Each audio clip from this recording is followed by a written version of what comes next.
Oi, pessoal. Então, hoje é dia 18 e eu estava falando do terceiro exercício, que é sobre a resistência, que a gente deve ir nos lugares, aprender, né? A gente deve viver e trabalhar onde houver resistência. Não ter medo da resistência, conversar com ela, acolhê-la, porque ela vai ceder. A resistência é igual uma criança mimada fazendo birra. E quando a gente vai conversando e distraindo e vendo outras coisas, ó, olha para cá, olha isso aqui, vamos brincar disso aqui, a resistência cede. Então, eu quero aproveitar para fazer mais elaborações sobre o meu caso com a Fátima, porque cada vez eu dou um passo à frente e penso cada coisa. Por exemplo, por que eu dei uma segunda chance para ela? E por que eu dou segundas, terceiras e quartas chances para as pessoas? Eu entendi ontem que eu dou demais. Se teve uma briga e teve um rompimento e eu entendi que aquele rompimento é justo, por que eu volto atrás?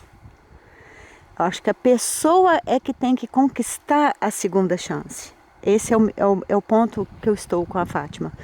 Eu não dou mais um passo atrás, a não ser que a coisa mude, né? Que ela se dê uma terceira chance, que aí já vai ser a terceira.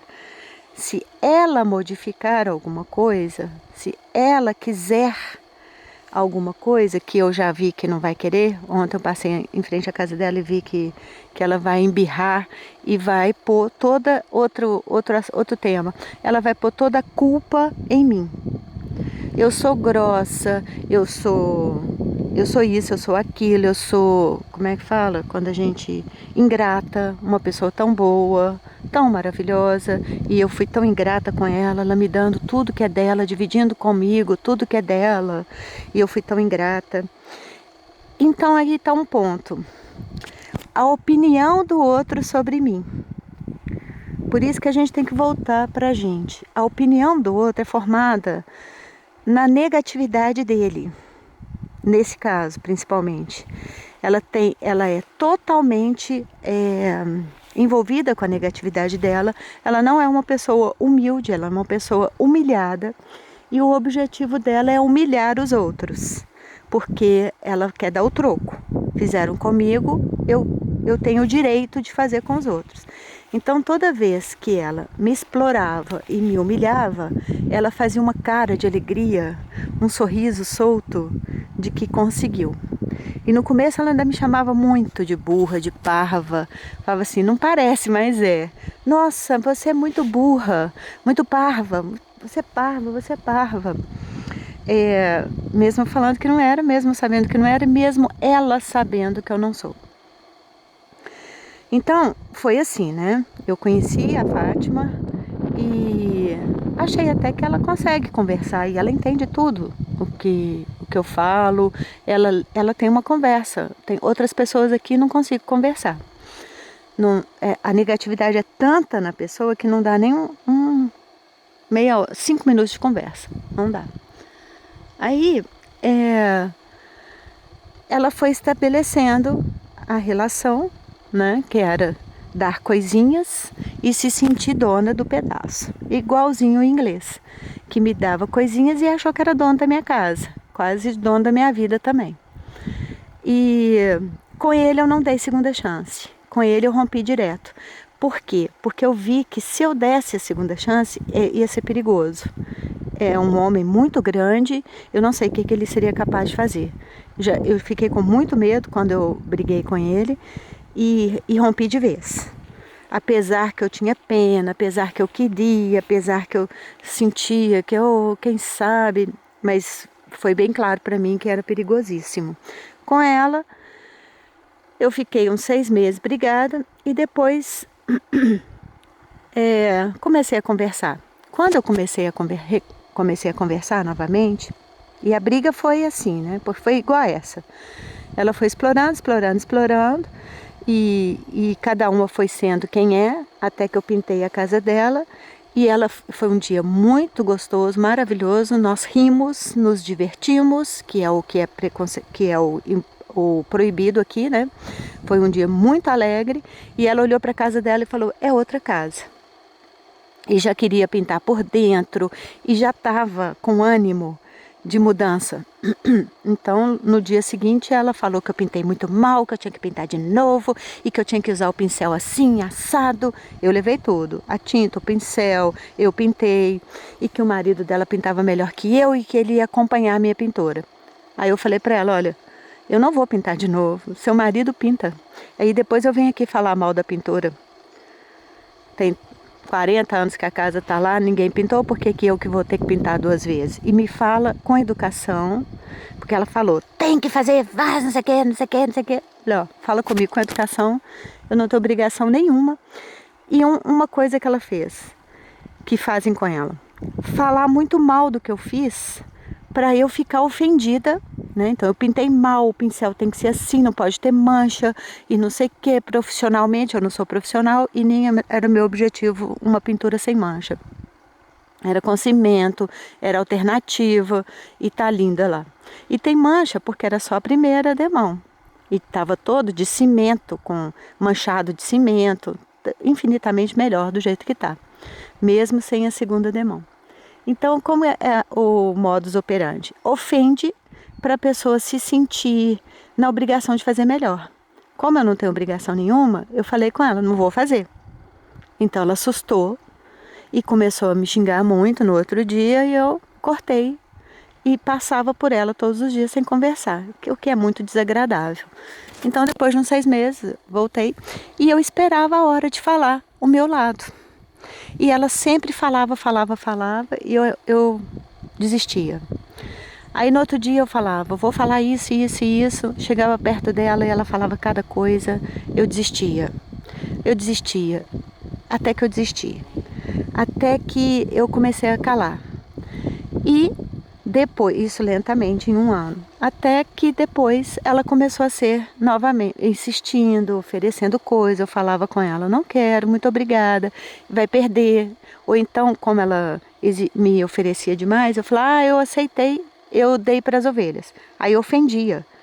E ela falava: você deu para as ovelhas? Jura que você deu para as ovelhas?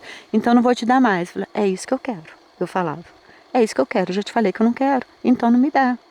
Porque se você me der, eu vou dar para as ovelhas. Daí a um tempo começava a me dar de novo, a oferecer de novo. E agora começou a ir na minha casa. Ela está sozinha, ela não tem ninguém, a mãe dela morreu. Então começou a ir toda hora na minha casa. E isso é um horror, porque eu não quero amizade.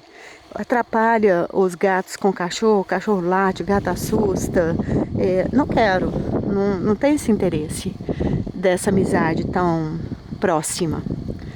Então, estava me incomodando bastante.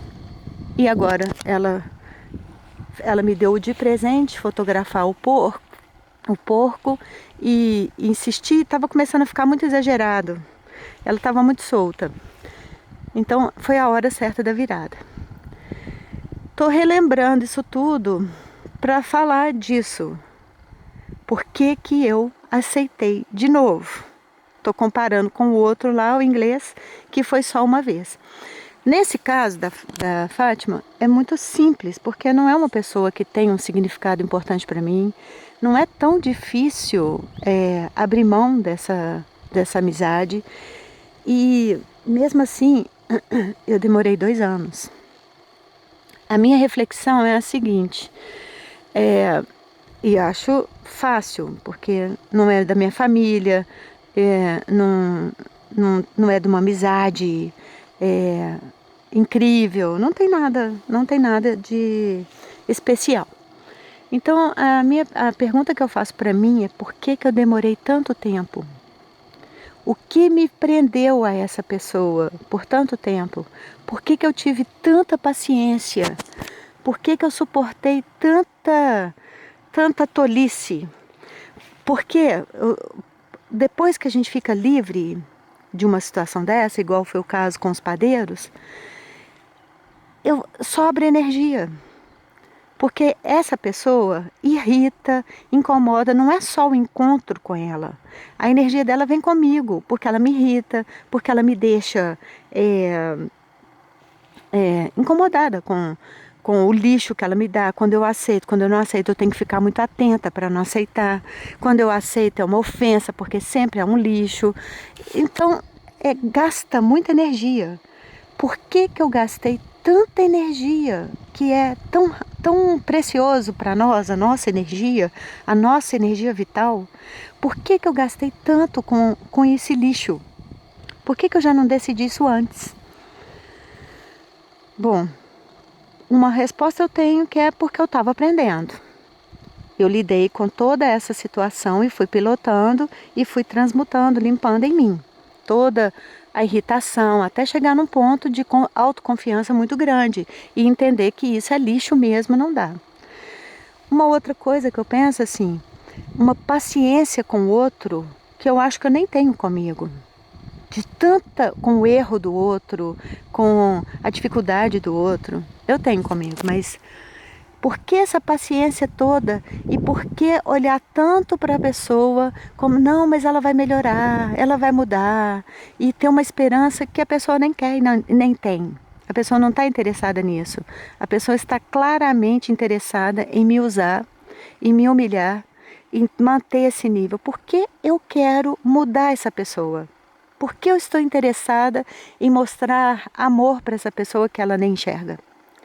Tudo bem, eu acho até que enxerga, eu acho que muda sim, mas eu acho que não vale o esforço. O tempo, o esforço, a dedicação, não vale.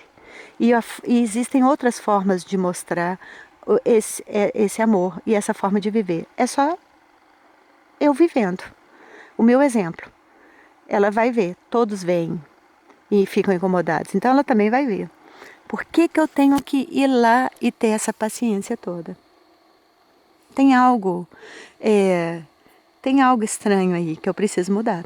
E que eu estou mudando, já que eu estou conseguindo conversar comigo e pôr limite nela. E pôr limite em mim também. Porque é estranho. É muito estranho ter tanta paciência e tanta dedicação para um lixo. Não é ela que é o lixo, é o modo dela de viver que é um lixo.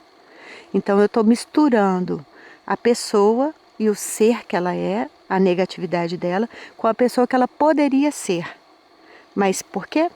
Por que que eu não volto esta questão para mim e me dou esse tempo todo e faço coisas melhores, como pilotar para o planeta, pilotar para pessoas que querem, pilotar para aonde é mais fácil, né? Então, por que que eu estou falando isso tudo aqui? Porque provavelmente você também, eu ponho minha mão no fogo. Todos nós não temos uma paciência assim com quem não merece. Ou alimentando a raiva da pessoa, ou alimentando qualquer coisa. Eu te vejo na eternidade e jogo pétalas de rosa sobre você. Um abraço.